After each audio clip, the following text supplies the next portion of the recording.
Tinchlikmi ekan? Ertalabdan shu joyga chaqiryapti. Bilmadim, menga ham indamadi. Hop kelsin, so'raymiz. Qani? Ana. Do'stlarim, Qalaysan? Sog'lar. qo'madinglarmi? Charchamayapsanmi? Uzr, sizlarni ovora qildim. O'rtoqlar, esinglardami? Yoshligimizdan beri biznes qilmoqchi bo'lib, doim orzu qilib yurganmiz. Bo'ldi, to'xtalaring. Katta o'rgansiz, shu katta biznesmen bo'lib ketamiz, ha? Ha, xudo xolasa. Zo'r bo'ladi qoladi. Hop, nima demoqchisan endi? Mana shu binoni olib, oziq-ovqat do'koni qilsak. Nima deysizlar? Yaxshi fikr. Yo, yaxshilikka yaxshi, lekin qaysi pulga?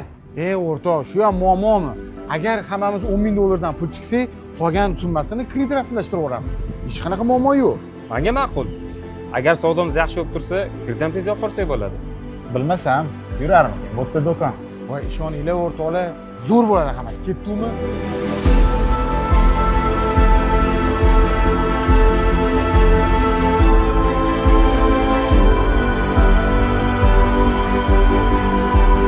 O'rtoq, masalamizni hal qilishdi.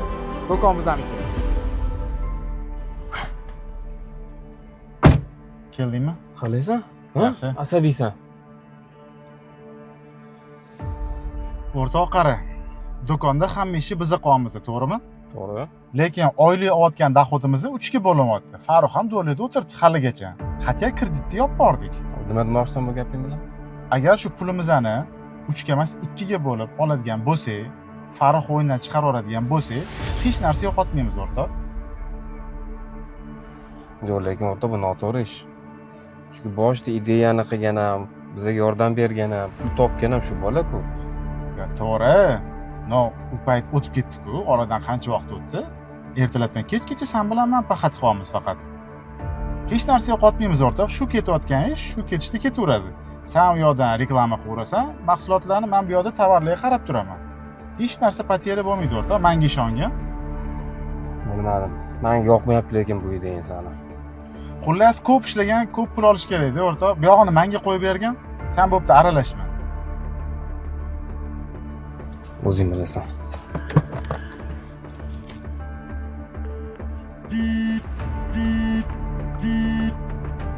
Labbi o'rtoq, Farruh, bitta maslahatli gap bor edi. tinchlikmi? Ha, tinchlik. Men do'konni sotmoqchi edik. Oxirgi payt savdo tushib ketdi. Klientlar ham deyarli kirayotgani yo'q. Minusdamiz. Shunga fikringni bilmoqchi edim. Qanaqasiga? Yaqinda hammasi zo'r deganding-ku. O'rtoq, unga ham 2 oy bo'ldi-da. Hozir tim bo'li sezon emas. Agar xos sotmasak, battar minusga kirib ketamiz, o'rtoq. Danli moment naqd 100 ming sanaydigan odam bor.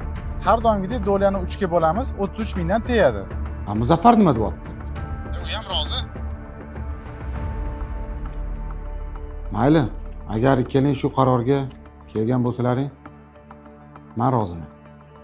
Bo'ldi, o'rtoq, gaplashamiz.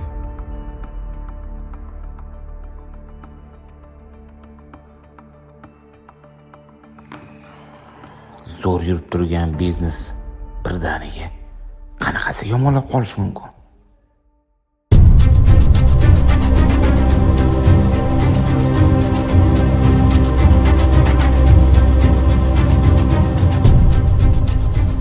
Оборот o'sib boryapti-yu, daromad ham zo'r.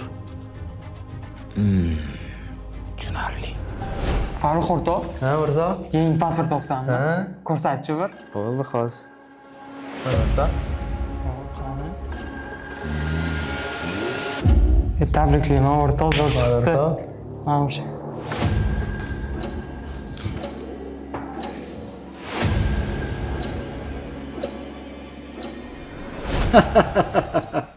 Ha, o'rtoqlar, xush kelibsizlar. Tinchlikmi, o'rtoq? Nima chaqirding? Ha, sizlarga zo'r yangilik. Do'kon aynan sizlar xohlagan narxga sotildi. Zo'ra. Kim ekan? Olmoqchi bo'lgan odam? Men. Sizlar meni aldab tayyor biznesdan chiqarib yubormoqchi bo'ldilaring. Yo'q, Farruh, noto'g'ri tushunding, o'rtoq. Farruh, sen hammasini noto'g'ri tushunding. Eshitgan gaplarimni to'xtagin, Farruh.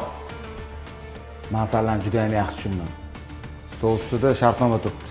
Imzolalaringda seyfdan do'lalaringni bo'lishib olaring va boshqa ko'zimga ko'rinmalaring.